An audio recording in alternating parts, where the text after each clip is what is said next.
Bang! Neeves Knives. I'm Jared, and today we have the new prototype of the new Asher Spiro titanium in S35VN full titanium, and we're going to get into all the details about availability and everything else as we move forward. This is just a first impression, so I'm going to give you guys all the details in this video, and we will be doing a full review on this knife. Now, the last version that I had was the titanium version, which I love this knife. I love it. It's such a great knife. Now, this new version is done by a different OEM. This is a new OEM, Kunwu. I've tested their knives in the past. I've tested their heat treat, etc. I really like what they're doing. They're doing amazing work. So I'm happy to see that he's using this OEM. And we'll get more into that here in a second. But we have an S35VN blade and full titanium inset deep carry clip with flat screws, T8 hardware on the body, and then T6 on the clip. We do have a little plate here so you can reverse it. The geometry is amazing. Nice thin blade stock.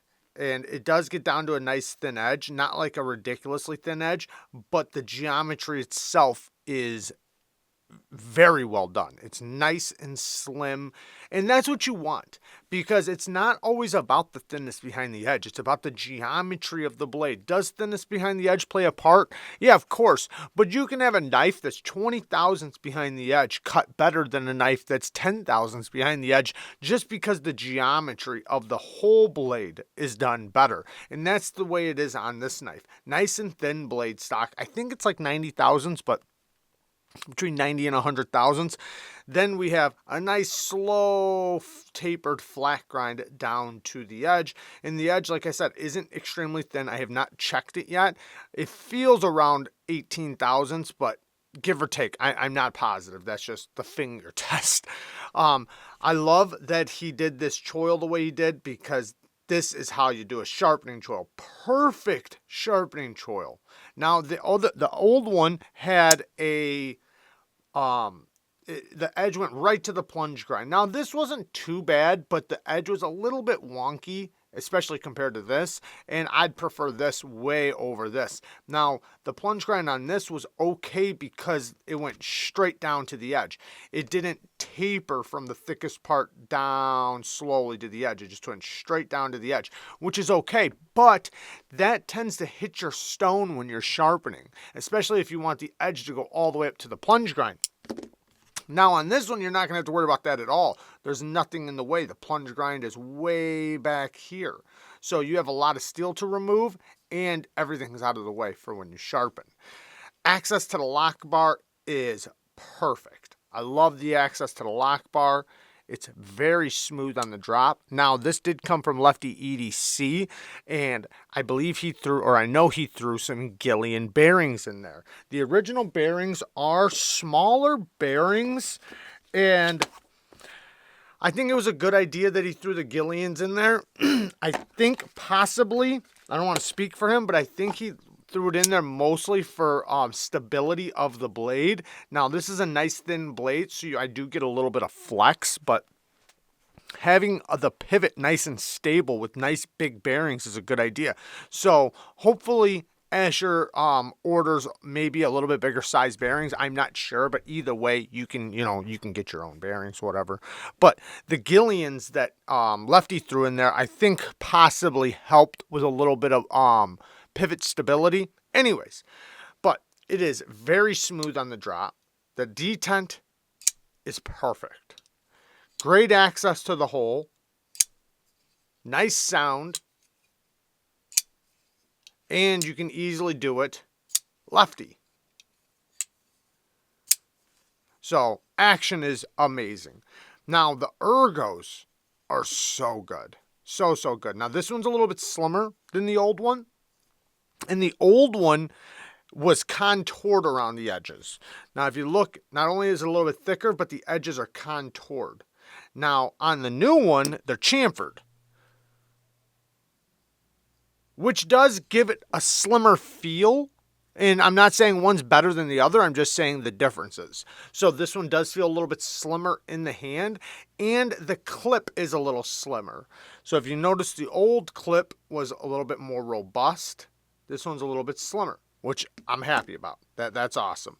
But in the hand, when I'm back here, I kind of feel like I have a blade guard right here. I'm very locked in. I don't feel like I have the ability to slip up. This almost acts as like a flipper tab kind of blocking me, but I always have the ability to kind of stretch out and get nice and close to the edge if I want to. The knife is a perfect size for EDC.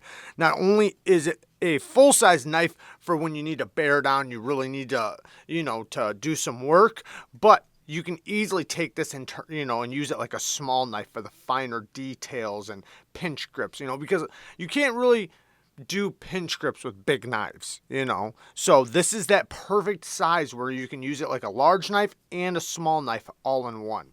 I love that. And it's a very simple design, but everything seems to be done very well without being done overboard, which I like.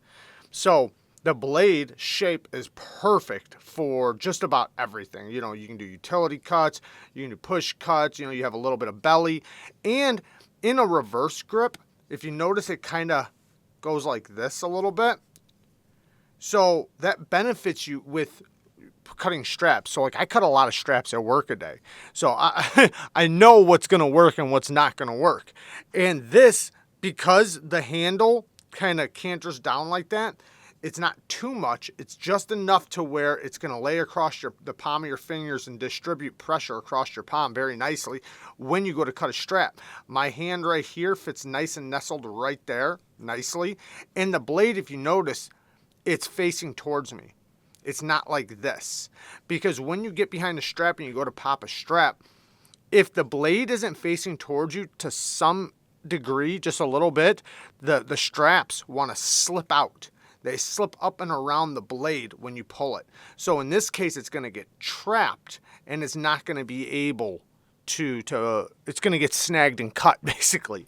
So that's awesome. So the handle, the ergos, the blade shape, the shape of the knife, the size, all is amazing. Even in like these pinch grips, for cutting sideways and things, really, really good.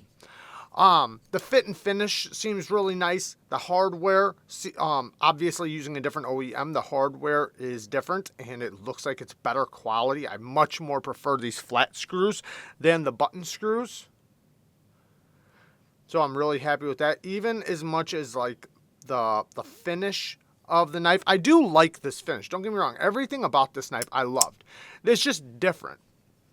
And different in better ways, but also, this is still extremely good. So I still love this a lot. And I really like the sound of it, the lockup, the detent, all those things were so good on this. Now this is just, I guess, perfecting the little details a little bit better. And I do appreciate that. I like that a lot. So it does take it to another level. Now, the back spacer is like a geared back spacer, and it has a hidden lanyard pin back there. Nice place to put it. Lots of milling on the inside as well. So we have a beautiful back spacer, nice strong build, very lightweight.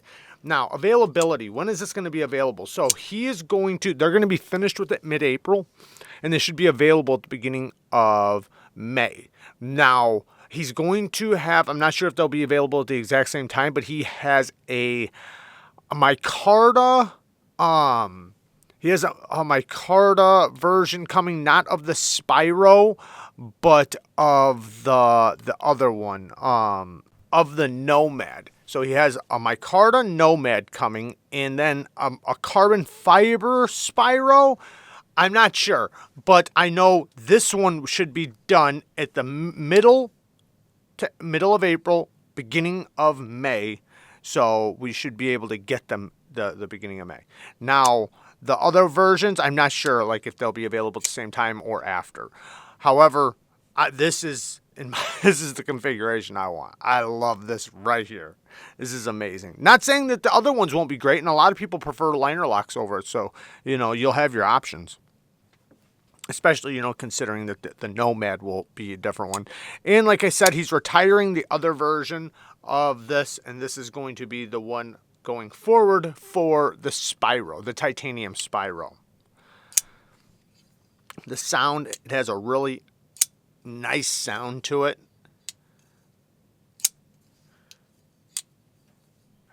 And then now talking about Kunwu. So I've tested Kunwu's knives. The fit, finish, the little details are great. They do amazing grinds. Now their heat treat. I've only tested one. But I was very impressed. Now, the heat treat on the M390 I tested, it was good.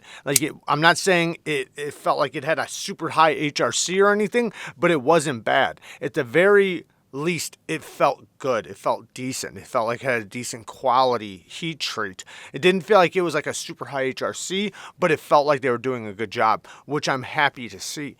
So I can't speak for the S35VN, but it seems like they're doing a good job with it, which is one of the most important things when we're talking about folding knives. Without the heat treat, it's not a knife. It's not a great knife. So we need good quality heat treats, and from my experience with Kunwu, they do a pretty good job. Now, like I said, these will be available here soon, so keep an eye out. I will link what I can down in the description. I will link things to Asher Knives, Instagram, and website, and things like that, all linked down in the description for you guys, so you guys will have easy access to it.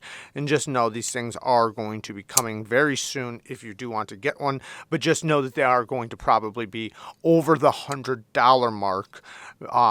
And Asher Knives, he's going to be doing the quality control. He's not going to be assembling them like he was doing before. They would send him the parts and he would put them together, assemble them, tune them, and all that. Now, Kunwu's going to be doing all that, and then he'll receive them. He will do a quality control check, make sure everything's tip-top, and then ship them out to you. So I'm sure that helps bring down the price just a little bit for us, because he's doing his best to keep the price as low as possible. I know that's been one of his goals this whole time from the start. But there you guys go. I do appreciate you guys watching. Keep an eye out for the full review. I love you guys. Peace.